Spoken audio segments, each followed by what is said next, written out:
प्यारे दोस्तों, आप लोगों के लिए जैसे हम बोले थे कि अगले टॉपिक को लेकर के आएंगे जो साहित्य स्रोत से होगा, यानी ऐतिहासिक स्रोत के बारे में होगा। और इस ऐतिहासिक स्रोत को जानने के लिए सबसे बेहतर हमको पूरा ऐतिहासिक स्रोत कहाँ से प्राप्त होता है उसको जानने में होगा। तो चलिए स्टार्ट करते हैं। सबसे पहले पुरातात्विक स्रोत से। पुरातात्विक स्रोत क्या होता है, इस चीज़ को देखना है।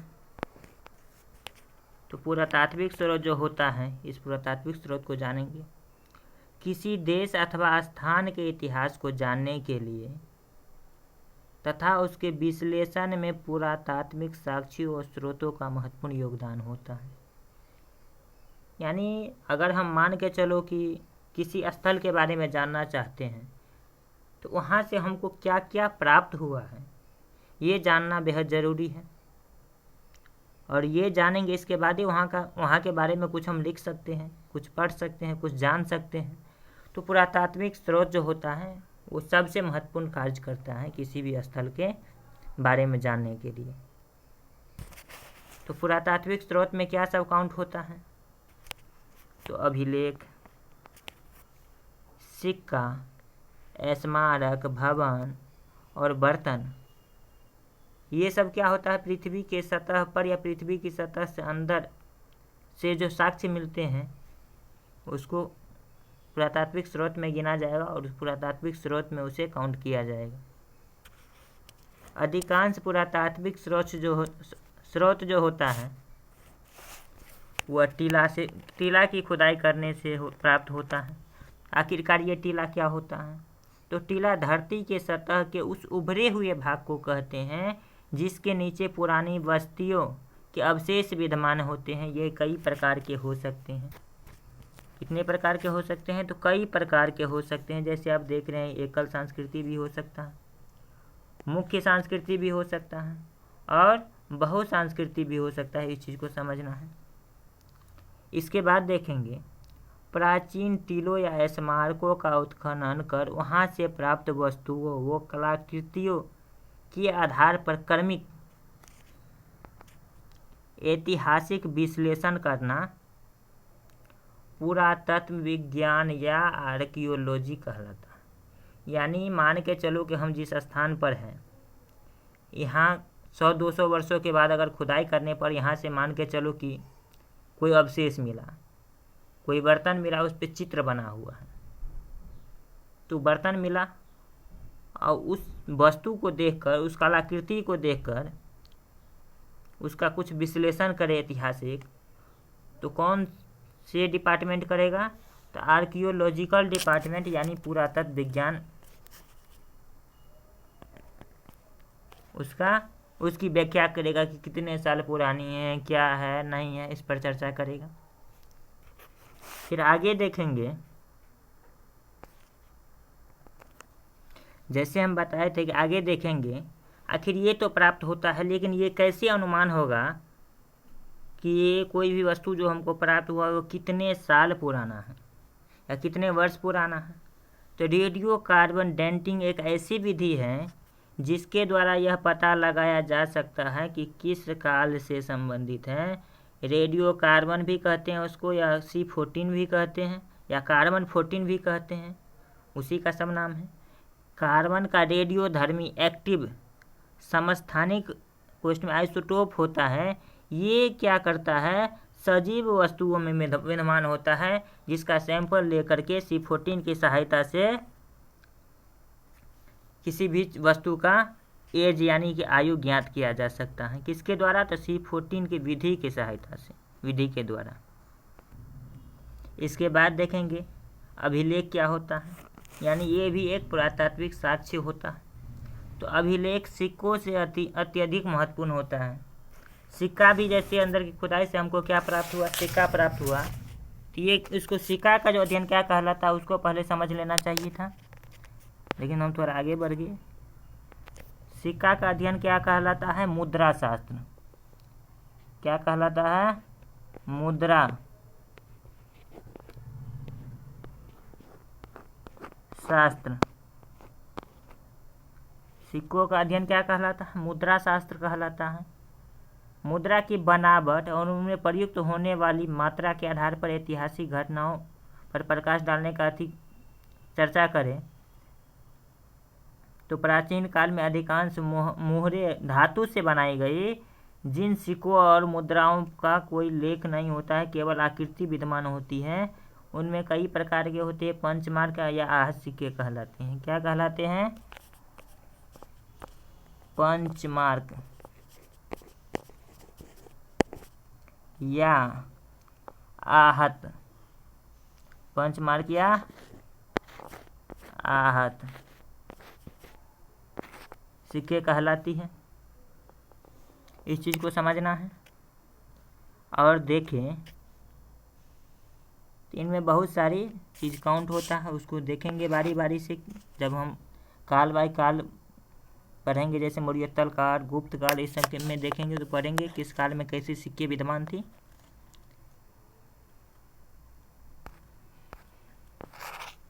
इसके बाद अगर देखें तो अभिलेख है।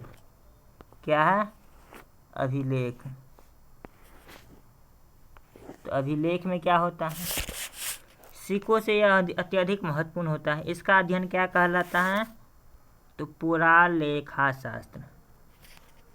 क्या कहलाता है इसका अध्ययन? तो पुरालेखा शास्त्र। इसका अध्ययन पुरालेखा शास्त्र कहलाता है। भारत के संदर्भ में सर्वाधिक प्राचीन अभिलेख जो है वो मध्य एशिया के, कहाँ के? तो सेंट्रल एशिया, जिससे मध्य एशिया कहते हैं, मध्य एशिया के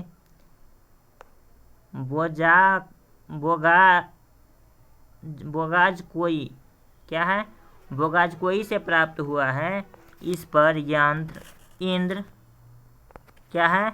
इंद्र, वरुण और मित्र एवं नासत्य नामक वैदिक देवता मिलते हैं। देवताओं के उल्लेख किया गया है। इसके बाद देखेंगे तो अभिलेख एवं दूसरे पुराने दस्तावेज की प्राचीन तिथि के अध्ययन जो है पुरालिपि शास्त्र या पेलियोग्राफी कहलाता है। क्या कहलाता है? पुरालिपि शास्त्र या पेलियोग्राफी कहलाता है। अभिलेख, मुहर, इसके बाद प्रस्तंभ, स्फूट, चट्टान, ताम्रपत्रों पर मिलते हैं। इसके अतिरिक्त मंदिर के दीवार, ईंट एवं क्या है? मूर्तियों पर भी मिलते हैं। क्या? अभिलेख। आरंभिक अभिलेख जो था प्राकृत भाषा में था। किस भाषा में था? तो प्राकृत भाषा में था। ये ईसा के दूसरी या तीसरी सदी के हो सकते हैं। अभिलेख में संस्कृत भाषा ईसा के दूसरी सदी से मिलना आरंभ हुई है। अभिलेख में संस्कृत भाषा का जो विकास हुआ है ईसा के दूसरी सदी से मिलने लगी है। इस चीज़ को समझना। और 4वीं-5वीं सदी तक सर्वत्र यानी सर्वाधिक व्यापक प्रयोग होने लगा है। इस चीज़ को भी समझना है। इसके बाद देखें तो अभिलेख जो लिखा जाएगा किसी न किसी भाषा में लिखा जाएगा, किसी न किसी लिपि में लिखा जाएगा। तो अभिलेख में प्रयुक्त लिपि जो है किस प्रकार से है? उसमें 3 तरह की लिपि का प्रयोग किया गया है। पहला क्या है? ब्राह्मणी लिपि। क्या है? ब्राह्मणी लिपि। फिर खरोष्टी लिपि, फिर यूनानी एवं आरमेयिक लिपि। उन्हें भारत में जो अभिलेख मिले हैं उनमें 3 प्रकार की लिपि का प्रयोग किया गया है। अशोक, जो आप सुने होंगे मौर्योत्तर काल में एक चक्रवर्ती सम्राट हुए अशोक, उन्होंने उनका जो शिलालेख मिला है उनमें अधिकतर ब्राह्मी लिपि का प्रयोग किया गया है। कैसी लिपि का? तो ब्राह्मणी लिपि का प्रयोग किया गया है। ये जो है ब्राह्मणी लिपि, इसका प्रयोग किया गया है। और ब्राह्मणी लिपि लिखा कैसे जाता है? तो बाएं से दाएं, यानी जैसे अभी उर्दू लिखते हैं ना, उसी तरह से ब्राह्मणी लिपि लिखा जाता है, बाएं से दाएं। फिर खरोष्टी लिपि है। अशोक के कुछ शिलालेख में किस लिपि का प्रयोग किया गया है? तो खरोष्टी लिपि का प्रयोग किया गया है, जो दाएं से बाएं लिखी जाती है। इसके बाद एक और लिपि बच गई, यूनानी एवं अरमेयिक लिपि। पाकिस्तान और अफगानिस्तान का जो क्षेत्र है, और वहाँ से जो अशोक का शिलालेख मिला है उनमें यूनानी एवं आर्मेनिक लिपि का प्रयोग किया गया है। इस चीज़ को समझना है। अभी जो भारत में लिपि चल रही है, यानी भारत में किस लिपि में हम लोग लिखते हैं, जैसे एग्ज़ाम हॉल में जाते हैं एग्ज़ाम देने के लिए तो हमको लिपि पूछता है। तो लिपि जो है हिंदी में देखेंगे तो कौन सी लिपि, तो देवनागरी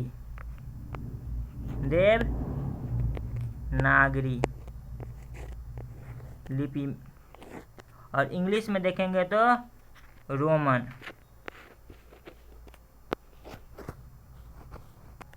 इंग्लिश में रोमन और हिंदी में देवनागरी लिपि का प्रयोग किया जाता है अभी हमारे भारतवर्ष में।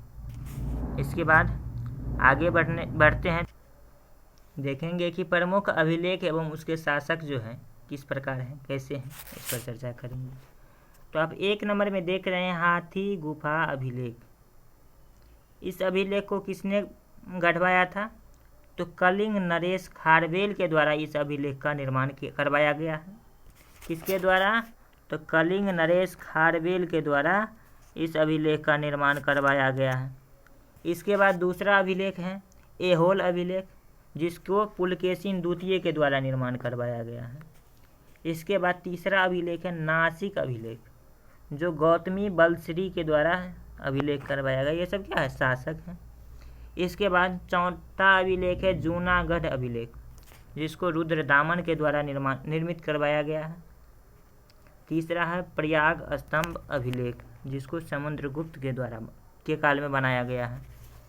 इसके बाद मंदसौर अभिलेख, जो मालवा नरेश यशोवर्मन के काल में बनाया गया है। किसको, तो मंदसौर अभिलेख का निर्माण करवाया गया है। ग्वालियर अभिलेख जो देखेंगे तो प्रतिहार नरेश भोज द्वारा निर्मित करवाया गया है। इसके बाद देवपारा अभिलेख बंगाल शासक विजयसेन के द्वारा बनवाया गया है। फिर भीतरी और जूनागढ़ अभिलेख जो है स्कंदगुप्त के द्वारा निर्माण करवाया गया है। भारत का सर्वप्रथम उल्लेख हाथी गुफा अभिलेख में मिलता है। किसमें, हाथी गुफा अभिलेख में मिलता है, जो किसके द्वारा, कलिंग नरेश, जैसे आप देख रहे हैं कलिंग नरेश खारवेल के द्वारा निर्माण करवाया गया था। जब आगे बढ़े हैं तो पाए हैं कि फिर साहित्यिक स्रोत किसको कहेंगे, प्राचीन भारतीयों को लिपि का ज्ञान 2500 ईसा पूर्व में भी था, परंतु हमारी प्राचीनतम उपलब्धियां पांडुलिपियां ईसा की 4वीं सदी के पहले की नहीं है तथा ये मध्य एशिया से प्राप्त हुआ। इस चीज़ को समझना है। भारत में पांडुलिपियां भोजपत्रों और ताम्रपत्रों पर लिखी मिलती हैं, परंतु यह मध्य एशिया में जहां भारत से प्राकृत भाषा फैल गई थी, ये पांडुलिपियां मेष चर्म और काष्ठ फलकों पर मिलती हैं। इस चीज़ को समझना है। तो साहित्यिक स्रोत क्या है, इस पर चर्चा करते हैं। फिर वेद है, उपवेद है और उनकी विशेषता है। क्या है, वेद है, उपवेद है और उनकी विशेषता है। तो किस वेद में किसकी विशेषता किया गया है, फिर देखेंगे तो आप पाएंगे कि ये जो ऋग्वेद है हम लोगों का सबसे पुराना वेद है ऋग्वेद। इसका उपवेद जो है आयुर्वेद है, जिनमें चिकित्सा शास्त्र से संबंधित ज्ञान को बताया गया है। किससे, तो चिकित्सा शास्त्र।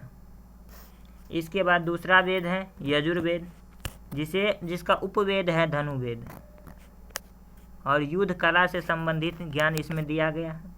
तीसरा है सामवेद, और इसका उपवेद क्या है, गंधर्व वेद, जिसकी कला एवं संगीत से संबंधित चर्चा की गई है। किसमें, सामवेद में। चौथा है अथर्ववेद, जिसको सबसे लास्ट का वेद कहा जाता है, और इसका उपवेद है शिल्प वेद, जिसमें भवन निर्माण कला से संबंधित चर्चा की गई है। इसके बाद जादू टोना का नाम तो आप सुने होंगे ना, कर्मकांड का नाम तो सुने होंगे ना, ये सब भी अथर्ववेद में ही दिया गया है। इस चीज़ को समझेंगे। और वेदों को समझने के लिए वेदांत की रचना की गई है। किसकी? तो वेदांत की रचना की गई है। तो वेदांत क्या होता है? वेदों को अर्थ समझने या सूक्तों को सही उच्चारण के लिए वेदांत की रचना की गई है। तो पहला क्या है? वेदांत की संख्या कितनी है? तो वेदांत की संख्या कितनी है? 6। पहला है शिक्षा। वैदिक शब्दों के शुद्ध उच्चारण हेतु उसका निर्माण किया गया है।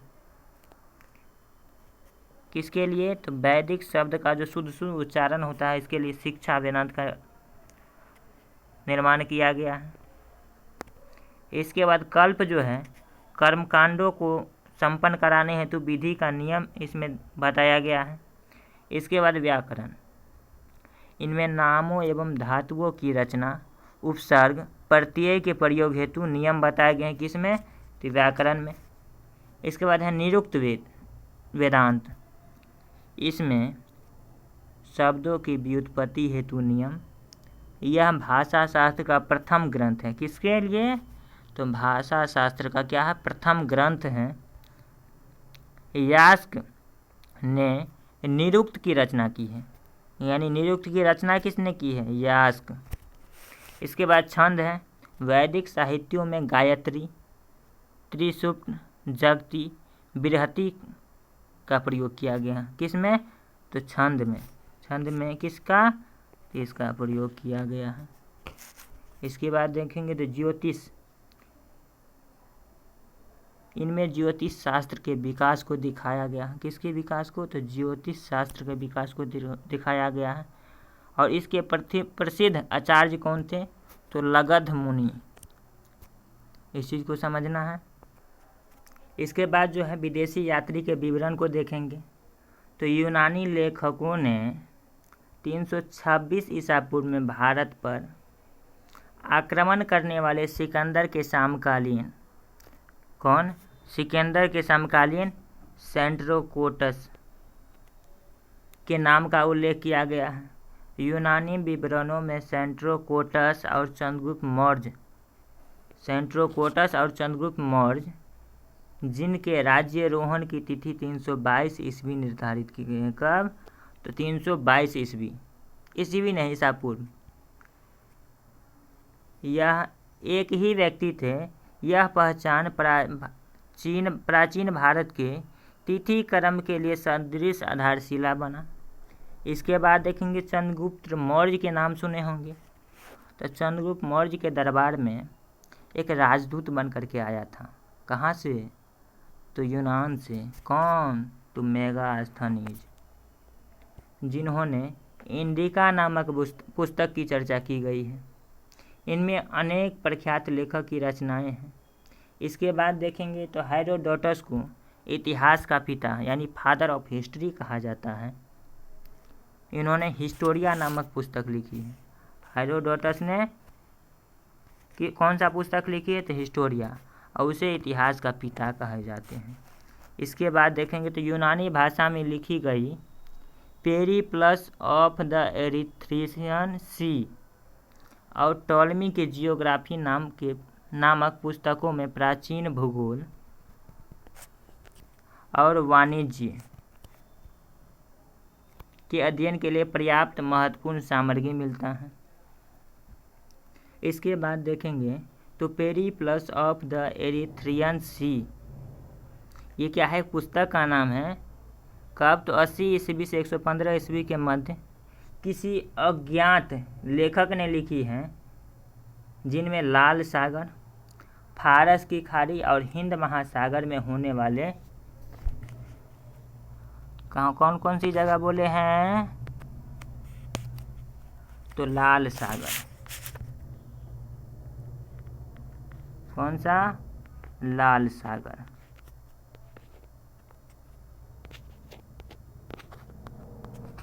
इसके बाद फारस की खाड़ी,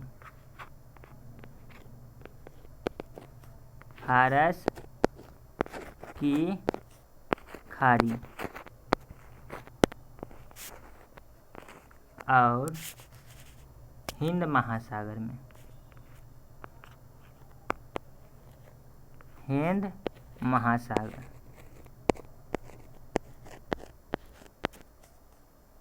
हिंद महासागर में होने वाले व्यापार, कैसा व्यापार? तो रोमन व्यापार,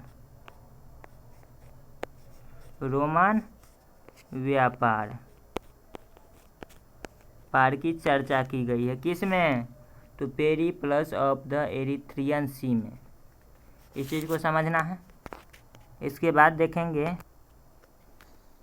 इसके बाद जैसे बोले थे कि टॉलमी की जियोग्राफी 150 ईस्वी के आसपास की मानी जाती है और प्लिनी की नेचुरालिस हिस्टोरिका क्या?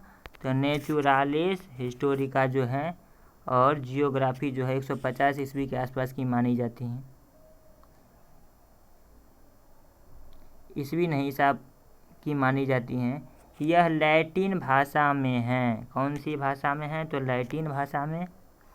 यह हमें भारत और इटली के बीच होने वाले व्यापार की चर्चा की करते हैं। कौन? तो टॉलमी और प्लिनी, दोनों इतिहासकार जो हैं। इसके बाद है कंपास इंडिका प्लेटस। यह यूरोपीय यात्री था और 535 ईस्वी में भारत आया था और क्रिश्चियन टोपोग्राफी नामक ग्रंथ की रचना की। क्या? तो क्रिश्चियन टोपोग्राफी नामक ग्रंथ की रचना की गई। कौन? तो कॉस्मोस इंडिका प्लेटस।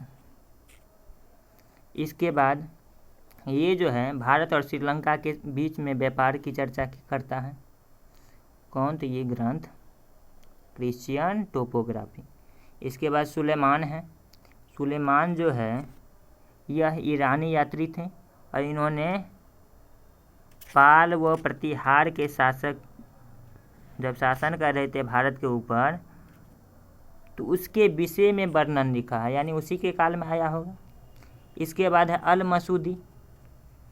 कौन? तो अल मसूदी 941 ईस्वी से लेकर के 943 ईस्वी तक भारत में रहा और उसने राष्ट्रकूट के विषय में लिखा है। किसके? तो राष्ट्रकूट शासकों के विषय में लिखा। इसके बाद है अल बरूनी। कौन? तो अल बरूनी, जिन्होंने महमूद गजनवी का समकालीन था। उन्होंने तहकीक हिंद नामक किताब की रचना की। इसी का दूसरा नाम है किताब उल हिंद, जिसमें भारत के निवासियों को तत्कालीन दशा का वर्णन किया गया है। इसके बाद देखेंगे चीनी लेखक का भी वर्णन है, यानी चीन से जो लोग आए थे नालंदा खासकर पढ़ने के लिए, बौद्ध ग्रंथ की शिक्षा लेने के लिए, उसका भी महत्वपूर्ण योगदान है। तो उन्होंने उसमें पहला नंबर पर है फायहान। कब? तो 1999 से लेकर 414, 1999 से लेकर के 414 ईस्वी तक भारत में रहा और भारत के बारे में जाना, समझा और उन्होंने फोक्योंकी नामक भारत के तत्कालीन जो स्थिति थी उसका विवरण एवं धार्मिक दशाओं के बारे में उस पुस्तक में लिखी है, फोक्योंकी नामक पुस्तक में। इसके बाद फाहियान ने अपनी 15 वर्षों की भारत की यात्रा में प्रमुख नगर, बौद्ध धर्म के पवित्र जगह और भ्रमण किया। उन्होंने चंद्रगुप्त द्वितीय, जिसमें नाम का उल्लेख नहीं है, यह द्वारा शासित मध्य का विस्तृत वर्णन है। इनमें गुप्तकालीन दंड विधि, कृषि उपज पर कर, मध्य और ब्राह्मण धर्म की प्रधानता, धनी व्यक्तियों द्वारा मंदिर, इसके बाद निःशुल्क पुष्पशास्त्र एवं औषधालयों के निर्माण की जानकारी दी है और पाटलिपुत्र में स्थित सम्राट के राजप्रसाद की भव्यता से प्रभावित होकर उसने इसे देव निर्मित कहा है। क्या? तो देव निर्मित कहा है। दूसरा यात्री था सुंगयुन। कब? तो 512 से लेकर के 513 ईस्वी तक, यानी 2 साल रहा। और इस उन्होंने बिहार और बंगाल के तत्कालीन राजनीतिक, आर्थिक एवं धार्मिक स्थिति का उल्लेख किया है। इसके बारे में जानेंगे। इसके बाद तीसरे नंबर पर है ह्वेनसांग, जिन्होंने 629 ईस्वी से लेकर के 645 ईस्वी तक भारत में रहा और उन्होंने सीयूकी नामक ग्रंथ की रचना की है, जो पश्चात संसार का लेख है, उसमें इसकी वर्णन किया है। ह्वेनसांग के बाद लगातार 16 वर्ष तक भारत में यात्रा की। ह्वेनसांग ने लगभग 16 वर्ष तक भारत में यात्रा की और यहाँ पर प्रवास किया।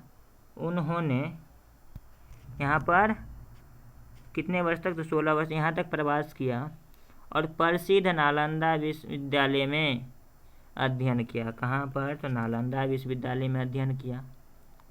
ज्ञान और शिक्षण के स्तर की प्रशंसा भी की है उन्होंने अपनी इस पुस्तक में।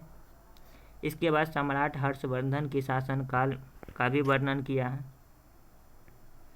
तत्काल भारत की राजनीतिक एवं सांस्कृतिक दशा का विस्तृत उल्लेख भी किया है। कन्नौज जो आप देख रहे हैं यहाँ पर, कन्नौज हर्ष की राजधानी थी। नगर का वर्णन किया है। हर्ष के दानशीलता समाज में विभिन्न जाति उपजाति का प्रयाग, एक बड़े समारोह, शायद कुंभ जैसी मेला का हो, और गंगा जल की पवित्रता आदि का वर्णन किया। इसके बाद है इत सिंह, जिन्होंने 671 ईस्वी से लेकर के 693 ईस्वी तक भारत में रहा है और प्रसिद्ध बौद्ध भिक्षुओं की आत्मकथाएं नामक ग्रंथ की रचना की है। इत सिंह ह्वेनसांग के चीन लौटने के बाद भारत आया था। कौन? इत सिंह, यानी ह्वेनसांग जो भारत चीन लौट गया तब ये वहाँ से आया था, चीन से, दूसरा यात्री है। इन्होंने बंगाल की ताललिपि और 3 वर्षों तक संस्कृत का भी अध्ययन किया है। बोधगया, नालंदा, वैशाली, कन्नौज और श्रावस्ती, कपिलवस्तु आदि के स्थानों की चर्चा की गई है। जैसा आप देख रहे हैं, बोधगया, वैशाली, कन्नौज, श्रावस्ती और कपिलवस्तु की चर्चा की है अपने ग्रंथ में। ये अपनी यात्रा वृत्तांत में नालंदा और विक्रमशिला विश्वविद्यालय की शिक्षा प्रणाली का वर्णन किया। हर्ष समाज और इत सिंह चीन वापस जाते समय अपने साथ बौद्ध त्रिपिटकों की 400 प्रतियां साथ में ले गई थी। इसके बाद अगले यात्री आए मातवेन लिन, 7वीं शताब्दी में आए थे। इसने हर्षवर्धन के पूर्वी भारत पर आक्रमण अभियान का वर्णन किया। इसके बाद है चाओ जू कुआ, जिन्होंने चू फान सी नामक रचना की है, नाम से रचना की है। इन्होंने 1225 से 1254 ईस्वी तक के बीच भारत में रहा। इन्होंने 13वीं शताब्दी में चीनी और अरबी व्यापार का विवरण दिया है। क्या दिया है? तो चीनी और अरबी व्यापार का वर्णन किया है। कब? तो 1225 ईस्वी से लेकर के 1254 ईस्वी तक। मिलते हैं अगली टॉपिक के साथ, जो टॉपिक होगा प्रस्तर युग या आदि मानव। इसके साथ दोबारा लौटेंगे कुछ ही दिनों में, या 1 से 2 दिनों में आप लोगों को दोबारा टॉपिक उपलब्ध हो जाएगा। तब तक के लिए आप लोग चैनल को सब्सक्राइब कर दीजिए ताकि हमको भी प्रोत्साहन मिल सके। लाइक कीजिए, शेयर कीजिए और कमेंट बॉक्स में एक छोटा सा प्यारा सा कमेंट करें। मिलते हैं फिर अगली टॉपिक के साथ। तब तक के लिए जय हिंद, जय भारत।